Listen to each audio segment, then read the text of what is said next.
আমাদের দেশের ইউরোপ প্রত্যাশী বা ইউরোপের ভিসা প্রত্যাশী যে সমস্ত স্টুডেন্টরা আছে, ওয়ার্কার্সরা আছে,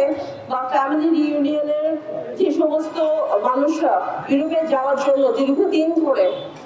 অপেক্ষারত থাকে, ইউরোপের বিভিন্ন অ্যাম্বাসি প্রসিডিউরসের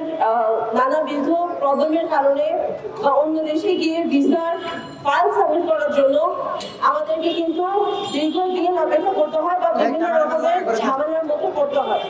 আমরা সবাই জানি যে বর্তমানে ভারতের যে ভিসা সেটা এই মুহূর্তে কিন্তু খুব একটা অ্যাভেলেবল না, এবং যথেষ্ট ঝামেলার মধ্যে দিয়ে যেতে হচ্ছে, যেটা আমাদের বেশিরভাগ অ্যাম্বাসিগুলো কিন্তু ইন্ডিয়াতে, ইন্ডিয়ার পর হচ্ছে নেপালে। কারণ বাংলাদেশের পাসপোর্ট হোল্ডার যারা,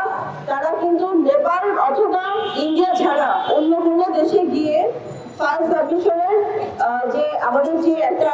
রাইট বলেন বা অধিকার বলেন, সেটা কিন্তু তারা দেয় না, ইউরোপিয়ান ইউনিয়ন দেয় না। তো এই জন্য আমরা আমাদের দেশে এই অ্যাম্বাসিগুলো, আমাদের দেশের ছেলেরা ম্যাক্সিমাম কোন দেশগুলোতে যায়, রোমানিয়াতে যায়, ক্রোয়েশিয়াতে যায়, সার্বিয়াতে যায়, নর্থ ম্যাসেডোনিয়াতে যায় বা বুলগেরিয়াতে যায়।